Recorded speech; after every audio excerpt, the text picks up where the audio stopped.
Shivdham laws का कमरा number 108 एक ऐसा कमरा जो हमेशा खाली रहता था। स्थानीय लोग कहते थे कि जो भी इस कमरे के बारे में पूछता है वो गायब हो जाता है। कुछ कहते थे कि रात में वहां से अजीब आवाजें आती हैं। कुछ का मानना था कि वो कमरा किसी श्राप के कारण बंद है। लेकिन रवि को तो बस एक अच्छी कहानी चाहिए थी अपने व्लॉग के लिए। रवि एक फ्रीलांस व्लॉगर था। उसका स्पेशलिटी था डरावनी जगहों पर जाना और वहां की कहानियां बनाना। पुराने किले, भूतिया बंगले, अबैंडन्ड हॉस्पिटल्स, जहां भी मिस्ट्री की गंध होती, रवि वहां पहुंच जाता। उसके सब्सक्राइबर्स उसकी दिलेरी के लिए उसे जानते थे। जब उसने शिवधाम लॉज के बारे में सुना तो उसका दिल खुश हो गया। आखिरकार उसे एक परफेक्ट लोकेशन मिल गई थी जो बाकी व्लॉगर्स के रडार पर नहीं थी। शाम के वक्त जब सूरज डूब रहा था और आसमान में लाल रंग छा रहा था, रवि लॉज पहुंचा। पुराना बिल्डिंग था जिसके दीवारों पर टाइम के निशान साफ दिख रहे थे। रिसेप्शन पर एक बूढ़ा आदमी बैठा था। उसकी आंखों में एक अजीब सी परेशानी थी, जैसे वो कोई भारी बोझ उठाए हुए हो। आज शिवधाम लॉज में रुकूंगा, रवि ने कॉन्फिडेंस के साथ कहा। बूढ़े रिसेप्शनिस्ट ने धीरे से अपनी नजर उठाई और उसकी तरफ देखा। कौन सा कमरा चाहिए? 108। ये सुनते ही रिसेप्शनिस्ट का चेहरा एकदम से बदल गया, जैसे किसी ने उसके चेहरे से सारा रंग छीन लिया हो। वो रवि को गौर से देखने लगा, जैसे उसे पहचानने की कोशिश कर रहा हो। बेटा, कोई और कमरा ले लो। 107 खाली है, 109 भी खाली है। क्यों, वही चाहिए मुझे, 108। बूढ़े आदमी ने एक लंबी गहरी सांस ली। उसकी आंखों में एक अजीब सा दर्द था। अगर सुबह तक दिखे तो चाय मेरी तरफ से, उसने की देते वक्त कहा, जैसे वो कोई अंतिम विदाई दे रहा हो। रवि को लगा कि यह सब ड्रामा है। लोकल लोग हमेशा ऐसी कहानियां बनाते रहते हैं टूरिस्ट को डराने के लिए। उसने की ली और अपना कैमरा बैग उठाकर ऊपर चला गया। सीढ़ियां पुरानी थी और हर स्टेप पर क्रीकिंग की आवाज आ रही थी। कमरा नंबर 108 दूसरी मंजिल के कॉर्नर में था। जैसे ही उसने दरवाजा खोला, एक ठंडी हवा उसके चेहरे से टकराई। अजीब बात यह थी कि बाहर गर्मी थी। कमरा बिल्कुल साफ था, लेकिन कुछ अजीब था। हवा में एक भारीपन था, जैसे कोई इनविजिबल प्रेजेंस हो। दीवारों पर अजीब से निशान थे, जैसे किसी ने नाखूनों से खरोचा हो। एक पुरानी घड़ी दीवार पर लटकी थी जो 2:17 पर रुकी हुई थी। घड़ी की सुइयां बिल्कुल स्टिल थी, जैसे टाइम वहां रुक गया हो। रवि ने अपना कैमरा निकाला और रिकॉर्डिंग शुरू की। दोस्तों, ये जगह थोड़ी क्रीपी है, लेकिन अचानक कहीं से नॉक की आवाज आई, धीमी लेकिन साफ। रवि रुक गया और कैमरा को पॉज कर दिया।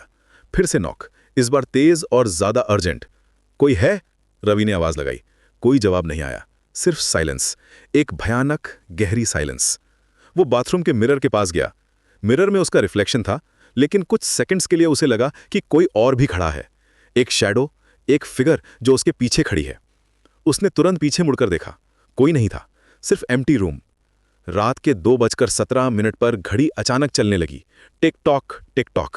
आवाज इतनी तेज थी जैसे कोई हैमर मार रहा हो। साथ ही सारी लाइट्स बंद हो गई। रवि का दिल तेजी से धड़कने लगा। उसके हाथ पसीने से भीग गए।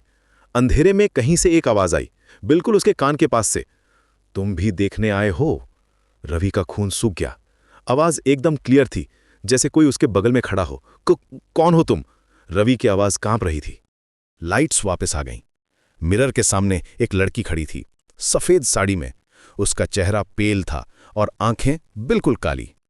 उसके बाल लूज थे और चेहरे पर एक अजीब सी शांति थी। हर साल कोई आता है, देखता है, रिकॉर्ड करता है और फिर यहीं रुक जाता है। लड़की की आवाज में कोई इमोशन नहीं था। रवि के हाथ से कैमरा गिर गया। तुम कौन हो? लड़की मुस्कुराई, एक डरावनी कोल्ड मुस्कान। मैं भी तुम्हारी तरह ही आई थी कुछ साल पहले। अब मैं यहीं हूं, हमेशा के लिए। ये क्या बात कर रही हो? तुम्हें एक सच दिखाऊं? मिरर में अचानक कुछ और दिखने लगा। एक 10 साल का बच्चा। रवि को लगा कि वो खुद है। फिर एक न्यूज़पेपर का हेडलाइन दिखा, लॉज में युवक रहस्यमयी तरीके से लापता। ये मैं हूं? रवि की आवाज में गहरा डर था। तुम 10 साल पहले भी यहां आए थे, तब भी रिकॉर्ड करने, और अब फिर आए हो, लेकिन इस बार तुम्हें याद नहीं। रवि का दिमाग घूम रहा था। नहीं, ये झूठ है। मिरर में देखो। रवि ने मिरर की तरफ देखा। उसका रिफ्लेक्शन अब वहां नहीं था, सिर्फ उस लड़की का था। और अब रवि भी उसके साथ खड़ा था, मिरर के अंदर। अब तुम भी यहीं रहोगे, हमेशा के लिए। रवि चिल्लाना चाहता था, लेकिन कोई आवाज नहीं निकली। वो मिरर के अंदर फंस गया। अगली सुबह रिसेप्शन पर एक नया आदमी आया। भैया, कोई डरावनी जगह बताओ। बूढ़े रिसेप्शनिस्ट ने उसकी तरफ देखा। उसकी आंखों में वही परेशानी थी। कमरा नंबर 108 खाली है, और इस तरह शिवधाम लॉज का कमरा नंबर 108